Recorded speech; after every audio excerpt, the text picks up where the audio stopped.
Colour blindness भी कहा जाता है। सबसे पहले बात आप इसमें बताओगे, यह मनुष्य में होने वाली बीमारी है। मनुष्य में होने वाली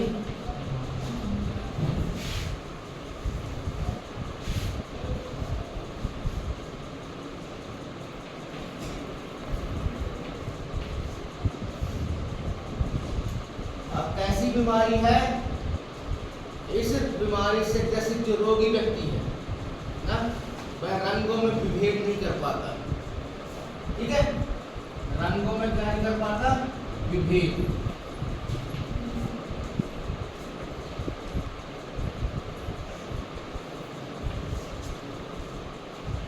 मतलब आप देख रहे हो, आप रंगों को जानते हो ना, एक धनुष भी देखे हो आप ना, रंग होते हैं उसमें।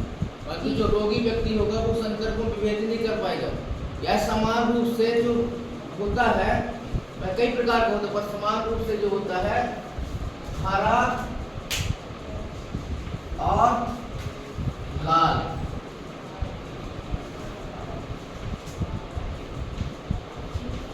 जो रंग होता है उसमें विभेद नहीं कर पाता।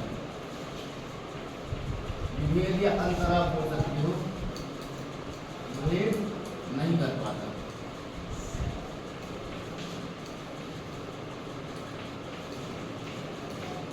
ठीक है, मतलब दो रंग है, एक हरा है और एक लाल है।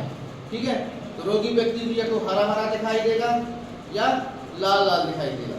यदि हरा दिख रहा है रंग, यदि क्या दिख रहा है आपको? हरा। ठीक है, इसको हरी वर्णदांता कहेंगे। रंग कैसा दिख रहा है? हरा। मतलब देखो, हरा और कृष्ण लाल है, दो रंग हैं एक साथ, और उसका रिजल्ट क्या मिल रहा है? उसको केवल कौन सा रंग दिखाई दे रहा है? हरा रंग। ठीक है, उसको क्या दिखाई दे रहा है? केवल हरा रंग। तो इसको आप कहोगे हरी वर्णदांता।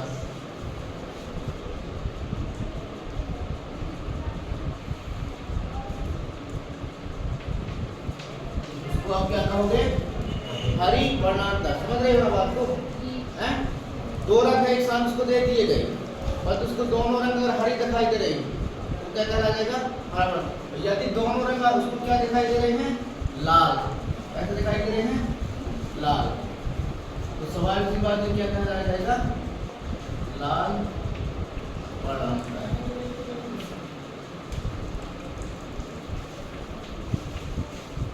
इतना क्लियर हो गया? हो गया? क्या बता रहे हैं हम?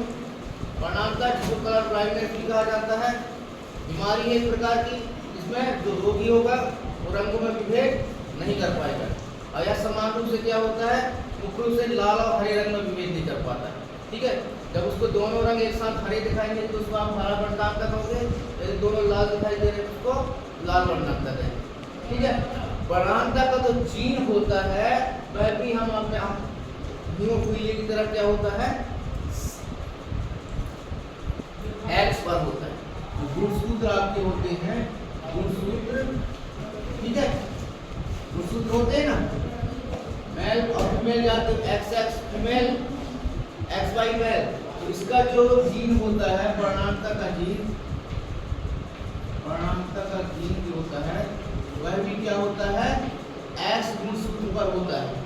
ठीक है, इस पर होता है एक्स गुणसूत्र पर। और यह भी कैसा होता है? अप्रभावी। कैसा होता है? अप्रभावी। और इसको इंग्लिश के जो लेटर होता है सी, स्मॉल लेटर सी से निरूपित किया जाता है। इससे स्मॉल लेटर सी से निरूपित किया जाता है। अर्थात अब स्थिति आप देखो, समझ रहे हो? एक्स एक्स ये क्या आपका फीमेल है, समझ रहे हो ना? मतलब यहाँ दो एक्स है। ठीक है, यदि दोनों इस एक्स में या जो जीन है जो सी है वो दोनों पाया जाता है, ठीक है, तभी फीमेल क्या होगी? वर्णांध होगी। तभी फीमेल क्या होगी? वर्णांध होगी। समझ रहे हो ना? आरी बस समझ। अब यदि केवल एक एक्स में है, केवल एक एक्स में है तो फीमेल कैसी होगी? कैरियर, मतलब वाहक होगी। वाहक होगी, ये आपको समझना है। यदि दोनों एक्स में सी है वह जी जो प्रभावी है, इसको हम सी से निरूपित कर रहे हैं, इसको परिणामता की जीन को, ठीक है, तो वो क्या हो जाएगी? परिणाम हो जाएगी। और यदि एक ही एक्स में है तो क्या हो जाएगा? हो जाएगी वाहक। अब आप इसकी बात करते हो मेल की, तो मेल में आप देख रहे हो केवल क्या है? एक्स कितने हैं? एक। अब जो जीन सी है वो किसमें पाया जाता है? हमने आपको बताया था इसमें एक्स गुणसूत्र में ही, ठीक है, केवल एक्स में, ठीक है। तो यहाँ पर यदि ये पाया जा रहा है तो ये पुरुष क्या हो जाएगा? वर्णांध हो जाएगा। हो जाएगा वर्णांध, इसको आप वर्णांध मानोगे, ठीक है। अर्थात आप कह सकते हो पुरुष कभी वाहक नहीं होता। पुरुष क्या है? कभी वाहक नहीं होगा। इतनी बात आ गई समझ में? अब अपनी उदाहरण समझ लें क्या? एक वर्णांध पुरुष और एक समान स्त्री, ठीक है, इनके द्वारा जब उत्पन्न संतान होगी तो मैं वर्णांधता की या कलर ब्लाइंडनेस की जो वंशागति है वो कैसी होगी, ठीक है, वो देख लें। आ रही बात समझ में? अपन देख लेते हैं वर्णांध पुरुष मतलब हम एक्स ये वाई एक्स के ऊपर यदि ये है जी स्मॉल सी वर्णांध है, हमने आपको बताया ना, ये क्या लगा है आपका? कलर ब्लाइंड मेल या वर्णांध, क्या वर्णांध पुरुष हो गया।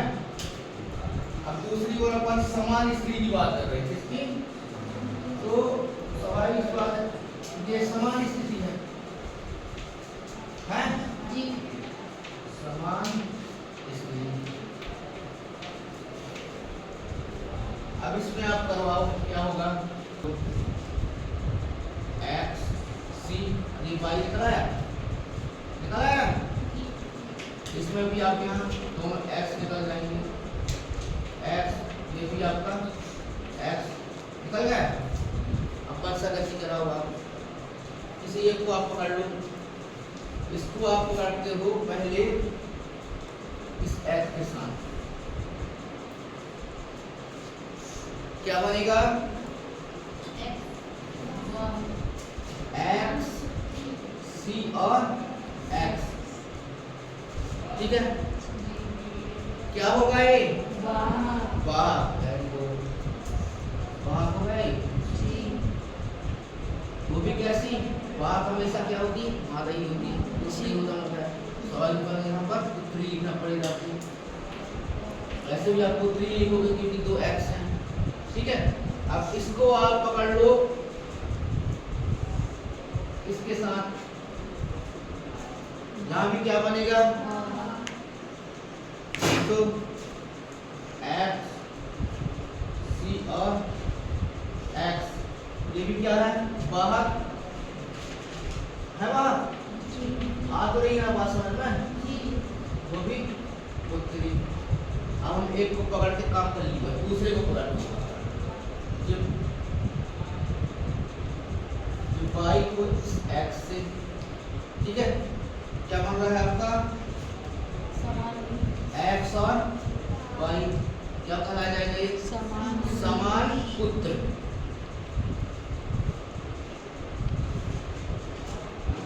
अंदर नॉर्मल है ये, ठीक है, क्या है? नॉर्मल। अब इसको आप पकड़ लो किससे?